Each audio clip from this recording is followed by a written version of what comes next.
जय हिंद समाज बंधुओं में डॉक्टर BL कुमावत, अचरोल, जयपुर, राजस्थान से।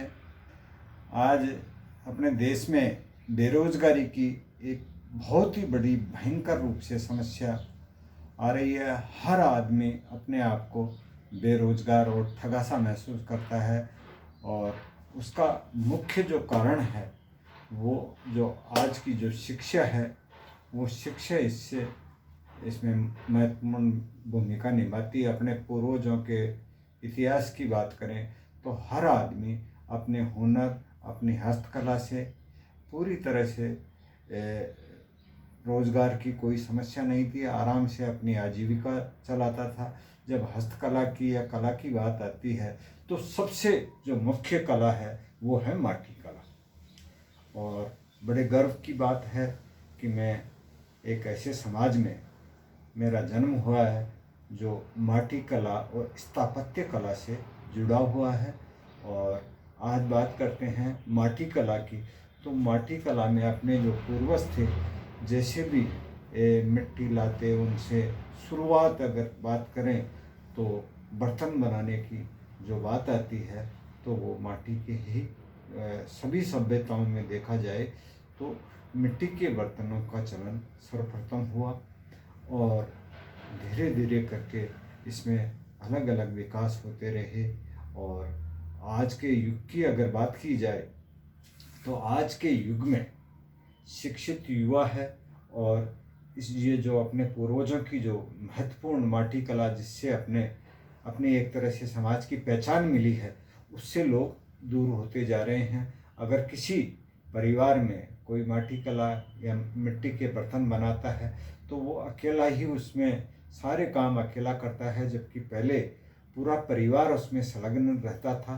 और एक तरह से कोई भी ऐसा कोई काम नहीं था जिसमें वो अपना सहयोग नहीं करते थे। चाहे कोई सी भी कला हो, अगर जिस परिवार से जो हस्तकला जुड़ी हुई होती थी उसमें पूरा परिवार संलग्न रहता था, एक दूसरे का सहयोग करते थे जिससे वो काम आसानी से हो जाता था।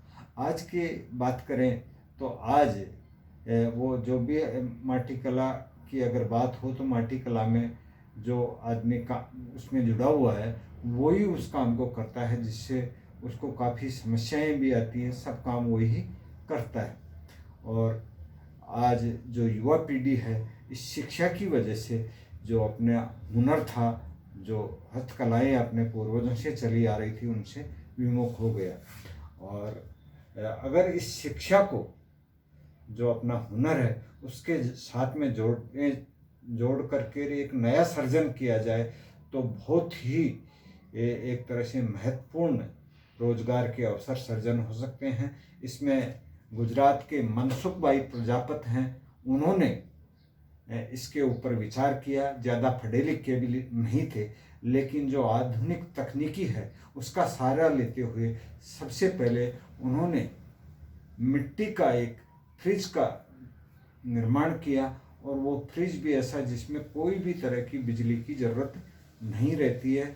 और जो बिजली से चलने वाला फ्रिज है उसमें तो फिर भी जो सब्जियां हैं उनका टेस्ट खराब हो जाता है, बाकी उनके द्वारा निर्मित जो फ्रिज है उसमें उस मिट्टी की खुशबू से और एक तरह से प्राकृतिक ठंडक, किसी भी चीज़ को अपन उस फ्रिज में रखते हैं तो सब्जी हो चाहे दूध हो फल हो कोई भी चीज़ उसमें वो जो उसका जैसे पेड़ से तोड़ते समय जो उसका टेस्ट रहता है वो टेस्ट एकदम बरकरार रहता है। चाहे 2 दिन में काम में लें चाहे 3 दिन में लें वो ख़राब भी नहीं होती है। और ये एक बहुत ही अच्छा फ्रिज उन्होंने तैयार किया है जिसमें किसी भी तरह की ऊर्जा की ज़रूरत नहीं रहती है, केवल प्राकृतिक रूप से पानी के माध्यम से उसके ऊपर वो चारों तरफ मिट्टी के कवर बना करके उसके ऊपर एक 10 लीटर पानी की टैंक बनाया जाता है। उस टैंक में पानी भी मटके की तरह बहुत ही ठंडा रहता है और जो उसमें फल सब्जियां रखते हैं वो भी पूरी तरह से सुरक्षित रहती है। इसी तरह से उन्होंने आगे की सोची और आगे की सोचते हुए जो बर्तन हैं उनको आधुनिक डिजाइन में ऐसे डिजाइन किए गए हैं, दिखने में भी बहुत बढ़िया हैं, और उनमें जो भी अपन खाना पकाते हैं तो वो खाने के जो पौष्टिक तत्व होते हैं वो भी उसमें पूरी तरह से सुरक्षित रहते हैं। इसी तरह से फिर बात आती है कूलर की। तो उन्होंने मिट्टी का ये कूलर तैयार किया है, और उस कूलर में भी बिजली का उपयोग नहीं होता है, बिना किसी बिजली के वो रूम को भी ठंडा करता है। फिर आता है मकान। उसने और आगे की सोची उन्होंने, और एक ऐसा वातानुकूलित मकान जिसमें कोई भी तरह की बाहरी ऊर्जा की ज़रूरत नहीं हो, और वो मकान सर्दियों में गर्म रहे और गर्मियों में ठंडा रहे, ऐसे मकान के बारे में उन्होंने सोची।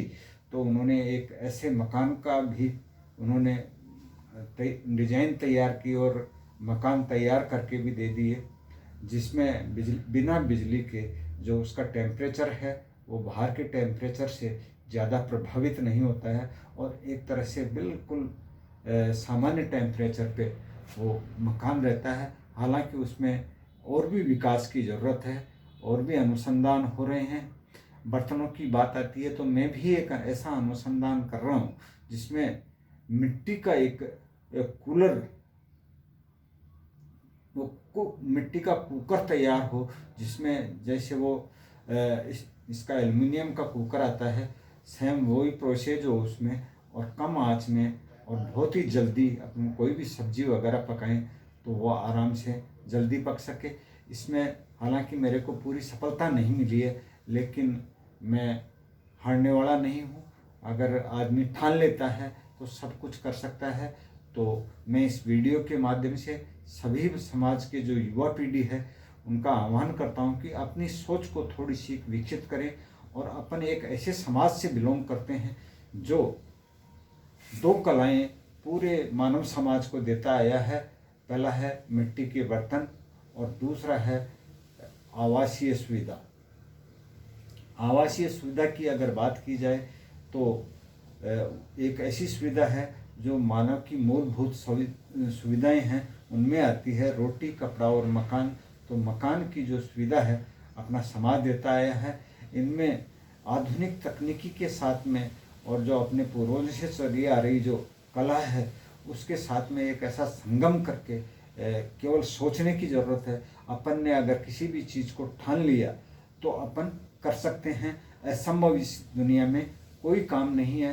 केवल आप अपने विवेक से सोचें, और अपने जो पूर्वजों से जो चली आ रही दो कलाएं अपने समाज के पास में हैं उनमें नए नए विकास करें। नए नए ऐसे कोई अपने आईडी के अनुसार नया करोगे तो अपना समाज खुद तो बेरोजगारी से मुक्त होगा ही, लोगों को भी रोजगार देगा।